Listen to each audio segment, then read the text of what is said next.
Walrus. AMWC. Okay. Yeah, Okay. yeah, it's in Monaco every year. Okay. Good. Um, And do you see some multi-technology device appearing? You said like some of the treatments like are really gaining momentum at the moment, and then some of the others are more used as complements. So you mentioned radio frequency, for example, being combined with some of the freezing or the Yeah, heating treatment.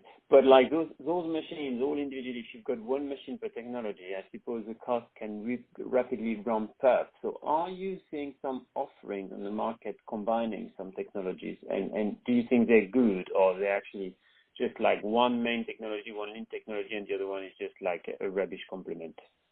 yeah. You do see devices that have like a 2 or 3 or 4 different types of modalities. Mm-hmm. Yeah, there are definitely seeing more of these now. For example, there's one called ultracell, one called intracell, one Mm-hmm. called zero lipo from Cosmeditech in England. Uh, BTL Vanquish, another one. Mm-hmm. So you do see that, and it does have a role, like radio frequency. It does have a role. It can be used for other things too, like cellulite treatment, or even tightening, or skin texture, or even acne scarring. If there's any of that around the body or the face. So it does have its role. I don't think it has, well, for fat freezing, I don't think it has the main role, the primary role, but it Mm-hmm. is like a little complement. I wouldn't say it's rubbish. It does have some maybe short-term effect when it comes to the results after heating of the skin or freezing of the skin. Once the main bulk of the adipose tissue or the lipolysis takes place, it can sort of tighten the skin. So it does have a role there, but not the primary role. And it's hard to Mm-hmm. measure Okay. it too, how much of a role it's working Yeah. when you use 3 or 4 different modalities in one treatment. Okay. And you mentioned a number of names, either the company names or the brand of the apparatus which are selling. These Uh, are the i- brand of the apparatus. Yeah.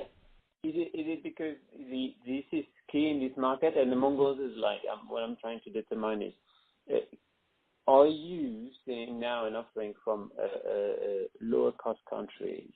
Because like those machines individually like are expensive, and some of them will be benefiting from leasing schemes so that the customer hasn't got to pay like the full outlay up front.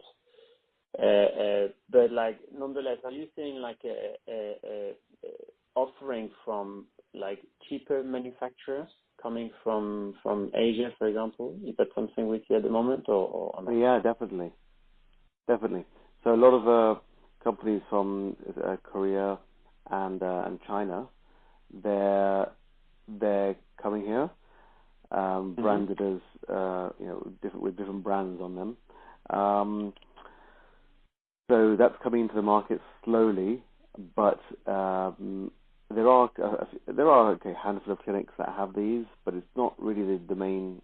They're not dominating the market. It's the big companies are still dominating the market, of course. But that's in England only.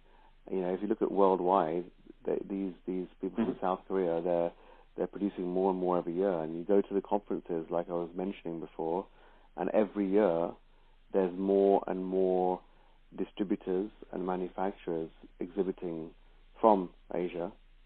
There's more clientele, clinics from Asia, and there's more patients. The rise in patients in Asia is quite staggering.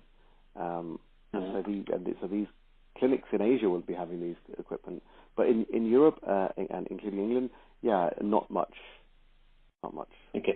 Is that because they have still a problem of credibility compared to the more established Yeah, players? And credibility and customer support.